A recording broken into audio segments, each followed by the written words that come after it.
on the internet in other publications or anywhere else. But I did find it with a lot of my documents during that time period in that certain spot of the page that the toner would not stick. So it was like an issue with the drum, as I mentioned, or maybe the corona wire in my printer. That same hole showed up in this woman's book in that specific certain letter. And so I was able to key in that directly came from my work. So right. In the end, the publishing company decided to settle, and I received a monetary settlement, and the publisher agreed to remove all my work from this woman's book in the new edition of her books. So I was able to get my work back. Good, good, good. And, you know, I mean, you wouldn't even think that that someone in a professional realm would do something like that and then call it their own, so everybody's at risk. We do have some questions in here in the chat room. One is asking about, are you seeing more forged checks, especially from overseas to U.S. buyers?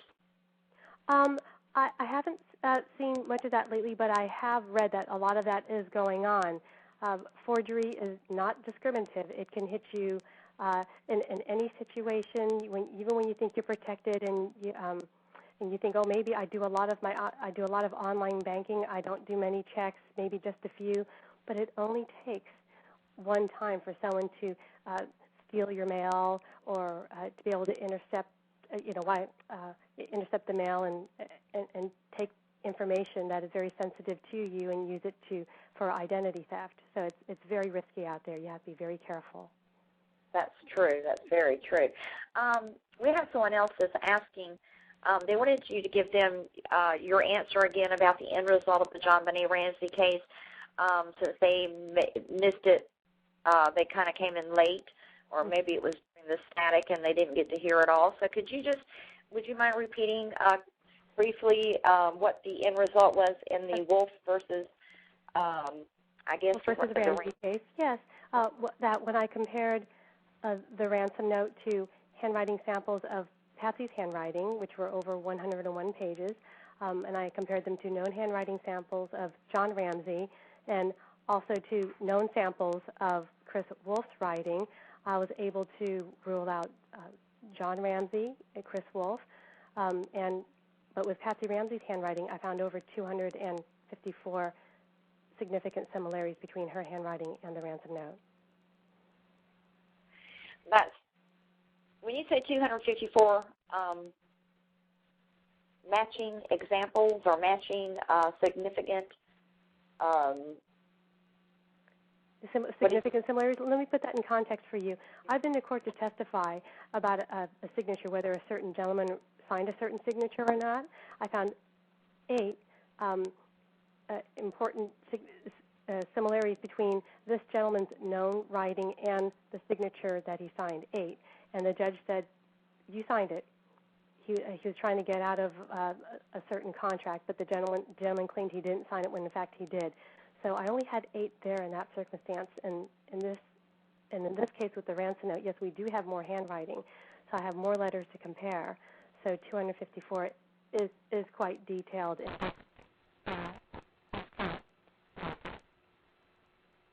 Oh, my goodness, we're getting the static again.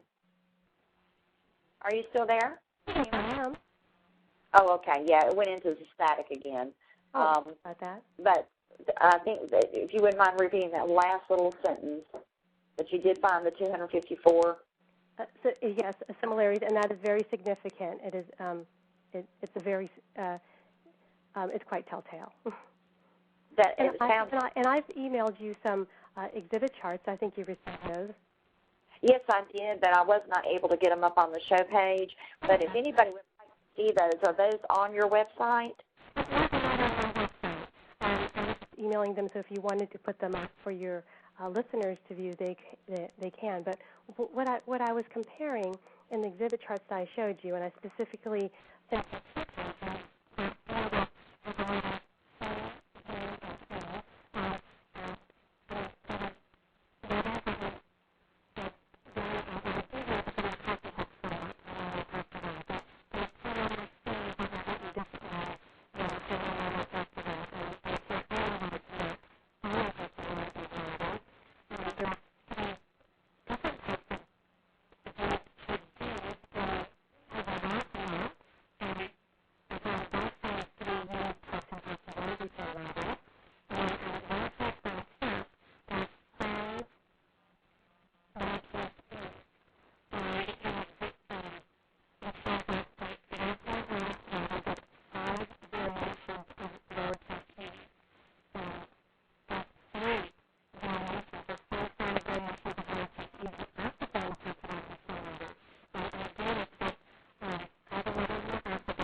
Can you?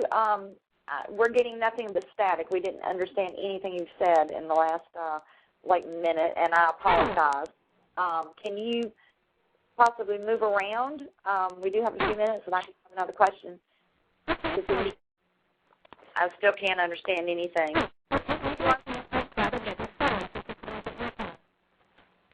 Are you on Skype?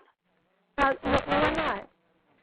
Oh, you're not. Well, you're clear I'm on the landline. I'm on a different phone right now. Go ahead. Is this one better? It's not any better. It's a little better, but we still can't understand. Try it again. It's very garbled. Would you like me to call back real quickly? There you are. You're coming back now. I don't know what happened. Yes, Cina, could you call right back? Call right back. Yeah. Okay, thank you. We're going to hold on while Cina calls back, and if anybody would like to call in and ask a question, the telephone number is 646-727-3674. Yeah, she's going to call right back, and I'll ask her the question about the media and the civil case, and as far as the actual Ramsey case win itself and how that's affected that. So we'll talk with her as soon as she gets back on the line. We do have Cina coming to our, she's going to be involved in our Talk Forensics Expert Series, which is starting next year, and she's going to be with us in September 13th, as a matter of fact, 1 year from today, in Durham, North Carolina. If anybody's interested, they can go to our website at www.guardiandf.com and take a look at that. And I'll also, if anybody's interested in the exhibits, I'll try to get those put up for you to take a look at in the next day or so.